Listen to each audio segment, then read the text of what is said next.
Terus Tuhan Yesus datang ke aku dengan 2 malam berturut-turut. Aku mimpi lagi, dia pegang tangan aku lagi sembunyi, tapi dia tetap pegang tangan aku untuk ayo ikut, kamu akan selamat. La ilaha illallah Muhammadun Rasulullah alaihi salatullah wa alihi wal ahibba. Assalamualaikum warahmatullahi wabarakatuh. Alhamdulillahilladzi 'allama bil qalam 'allamal insana ma lam ya'lam. Nashhadu an la ilaha illallah wahdahu la syarikalah wa nashhadu anna Muhammadan 'abduhu wa rasuluhu la nabiyya ba'da. Amma ba'd. Baik sahabat, terima kasih yang sudah berkunjung ke channel Hijrah Total. Sejatinya seorang muslim sahabat, kita harus hijrah total ya sahabatnya. Karena kita menjadi muslim tidak bisa setengah-setengah. Tidak bisa kita bercampur dengan agama yang lain sahabat ya. Tapi saling bertoleransi itu memang dianjurkan. Tapi kita ketika bercampur keyakinan dengan agama lain, itu tidak dianjurkan ya sahabat. Makanya kita harus menjadi muslim total. Dan kita harus berhijrah secara total ya sahabat. Baik sahabat, ini berita miris sebenarnya sahabat ya. Ketika ada seorang muslim berpindah ke dalam agama lainnya sahabat ya, agama Nasrani atau agama Kristen sebutan untuk saat ini ya guys sahabat. Karena itu merupakan sesuatu dosa yang sangat besar sahabat. Itu tidak luput dari tipu daya setan sahabat. Karena setan akan menggoda kita dari atas, dari samping, kiri, dan kanan, dari depan, dan dari belakang sahabatnya. Itulah udah menjadi sasaran setan sahabat. Baik, ini kita dengarkan berikut ya pengakuan atau kesaksian yang diberikan oleh ibu ini atau mbak yang cantik ini ya sahabat. Dia mengaku sesuatu yang keajaiban muncul dalam hidupnya, kemudian dia berubah keyakinan atau berpindah ke dalam agama Kristen.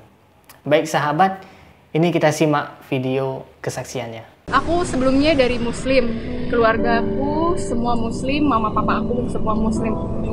Aku percaya Tuhan Yesus karena 3 malam aku tuh nggak bisa tidur, nggak bisa makan, nggak bisa, aku cuma minum. Tapi aku nggak ngerasain lapar, terus pada saat itu awal mau puasa. Baik sahabat, dalam video itu mbak yang satu ini bercerita dia awalnya dari keluarga muslim dan dia pun ya beribadah semestinya seperti orang muslim. Kemudian dia percaya Tuhan Yesus itu awalnya ketika dia 3 hari 3 malam nggak bisa tidur ya sahabat.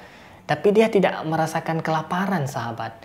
Ini adalah sesuatu yang aneh. Dia cuma minum tapi dia tidak merasakan kelaparan. Padahal sahabat, ketika kita tinjau dari ilmu sains sahabatnya, manusia itu dapat bertahan dengan air, dia cuma minum air itu selama 30 hari sahabat.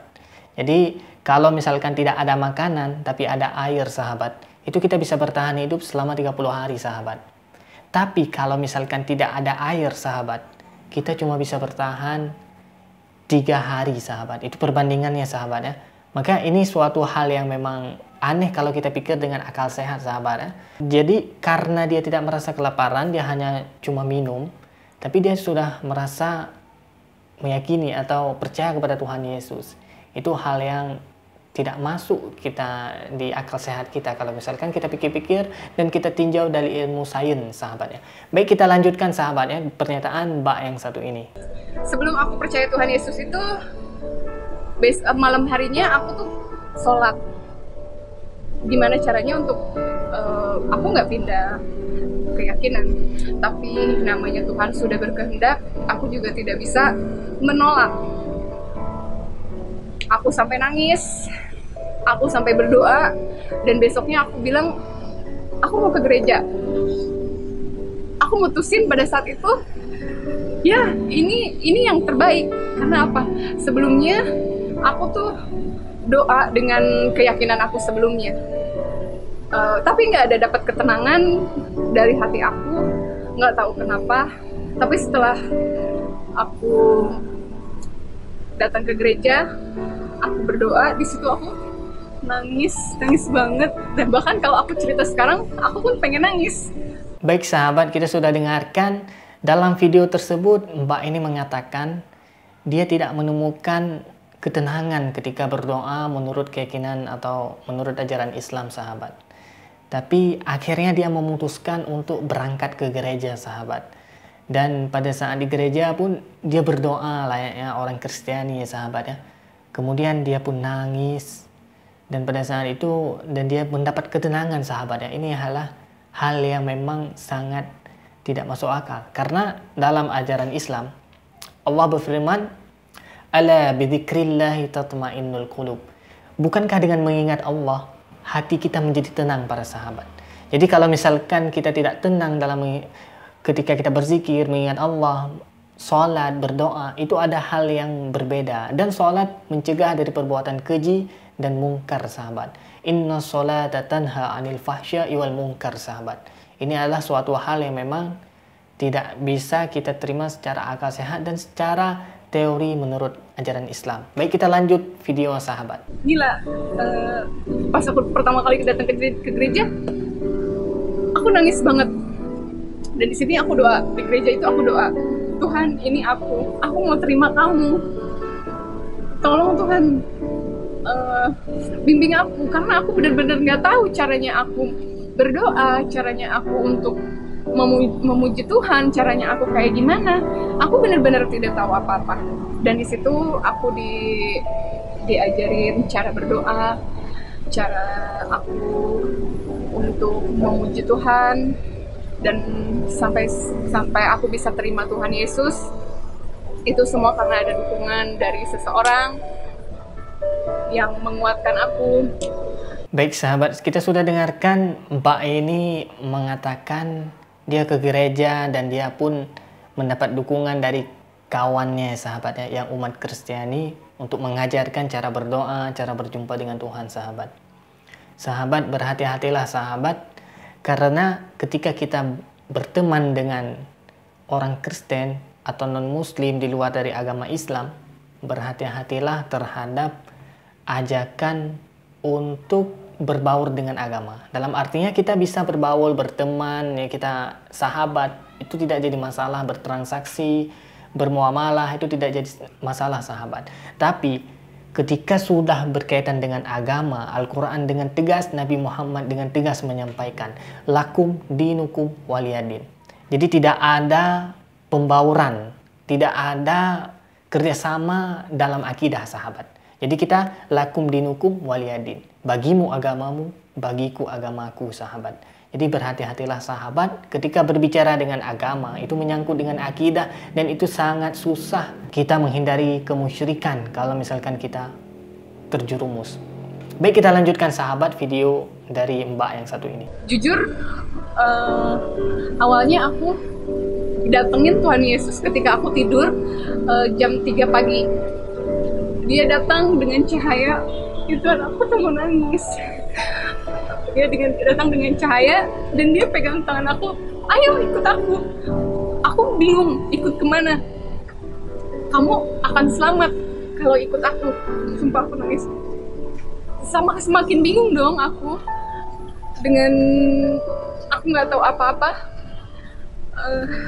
Terus Tuhan Yesus datang ke aku dengan 2 malam berturut-turut. Aku mimpi lagi, dia pegang tangan aku lagi sembunyi, tapi dia tetap pegang tangan aku untuk ayo ikut, kamu akan selamat. Di situ aku percaya Tuhan Yesus dan besoknya aku ke gereja. Baik sahabat, Mbak ini mengatakan dia berjumpa dengan Tuhan Yesus di dalam mimpinya dalam bentuk cahaya, dan Tuhan Yesus mengatakan, ayo ikut aku sahabat.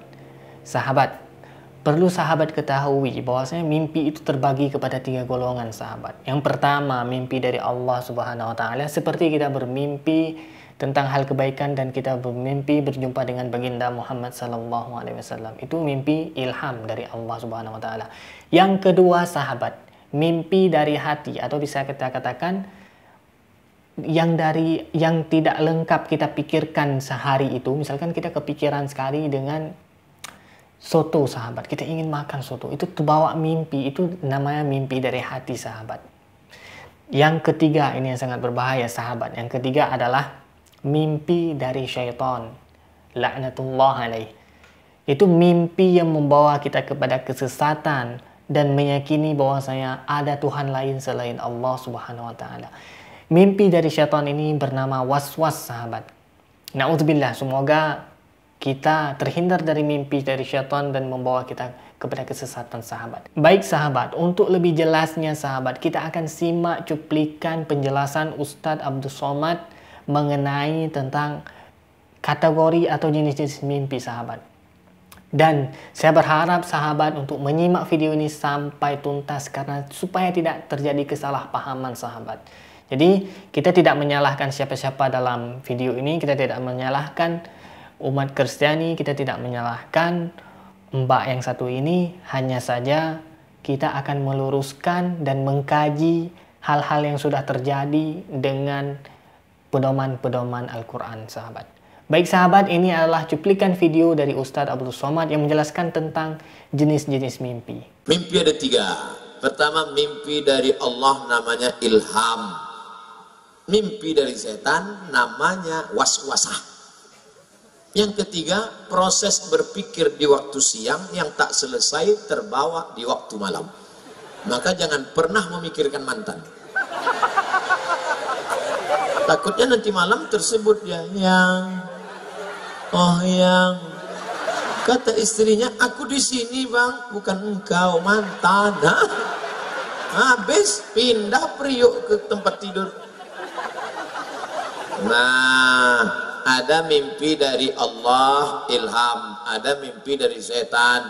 Pak Ustadz, saya ketakutan, tapi takutnya bukan kepada Allah, takut begini, takut begitu. Itu dari setan. Kalau mimpi dari setan, gimana respon kita? Maka bangun malam baca ta'awuz. A'uz bi kalimatillahi tammati min kulli syaitani wa hammati wa min kulli ainin lamah. Gak ingat bacaan itu Pak Ustadz? A'uz billahi minasyaitonir rajim. Tiup ke sebelah kiri dengan sedikit air liur. Jangan diludahi. Betulan suaminya tidur sebelah. Bismillahirrahmanirrahim. Emang aku setan? Makanya sebelum tidur itu baca doa. Sebelum tidur baca Fatihah sekali, Qul huwallah 3 kali, Qul a'udzu falaq sekali, Qul a'udzu binas sekali, ayat kursi sekali. Qul huwallah sekali 3 kali, Fatihah sekali, Qul huwallah 3 kali, Qul a'udzu falaq sekali, Qul a'udzu binas sekali, ayat kursi sekali. Tiup ke tapak tangan, hembuskan ke muka, ke kepala untuk menjaga dari godaan setan, sihir, santet dan macam-macam black magic. Saya sudah wudhu, sudah baca doa sebelum tidur, tapi mengapa mimpi saya masih buruk Pak Ustadz? Yang namanya setan. Itu memang sudah SOS, standar operasional setan. Setan itu kerjanya la'atiyannahum min baini aidihim, aku datang dari depan, wa min khalfihim dari belakang, wa an aimanihim dari kanan, wa an syama'ilihim dari kiri. Itu kerja setan. Jadi setan itu jahat Pak Ustaz? Iya. Kalau dia baik berarti setan taubat. Ada setan taubat? Ada. Nama komunitasnya jin. Jin ini terbagi 2. Ada jin yang baik, jin Islam. Ada jin yang tak baik, jin kafir. Jin itu ada yang ikut waktu kita lahir dulu. Waktu kita lahir ditusuknya pusar anak lahir. Itu maka anak itu menangis. Jin waktu lahir saya dulu, ada jin yang ikut dengan saya. Pas dia mau ikut, waktu kami makan di rumah Pak Bupati, jin itu mau ikut. Mau ikut dia makan jagung itu. Tapi tak jadi karena saya baca doa, Allahumma barik lana fima razaqtana wa qina azabannar. Pas saya mau masuk ke kamar mandi di rumah Pak Fadil Muhammad, jin itu mau masuk juga, tapi tak jadi karena saya baca doa, Allahumma inni a'udzubika minal khubuthi wal khaba'ith. Pas saya mau tidur, dia mau ikut juga, tapi tak bisa. Saya baca doa, bismika Allahumma ahya wa amut. Jangan dibaca sekarang, nanti tertidur di tanah lapang. Makanya kita suruh baca doa. Itu, tapi ada jin yang kerjanya tak jelas. Itulah jin yang di pokok-pokok kayu, di sumur-sumur tua. Ini namanya jin non-job. Nggak jelas gitu. Kadang di warung-warung kopi duduk main gaple, itu tak jelas itu. Kita minta dijauhkan dari jin. Qul a'udzu birabbin nas, malikin nas, ilahin nas, min syarril waswasil khannas alladzi yuwaswisu fi sudurin nas minal jinnati wan nas. Makanya baca itu. Jadi yang berbisik itu siapa Pak Ustaz? Bisa kali jin, bisa nas. Kawan kita pun yang berbisik, kita bacakan juga itu. Kabarnya Sanu, kabarnya Sanu itu dipromosikan naik jabatannya karena dia pakai dukun. Qul a'udzu bin nas, malikin nas, dan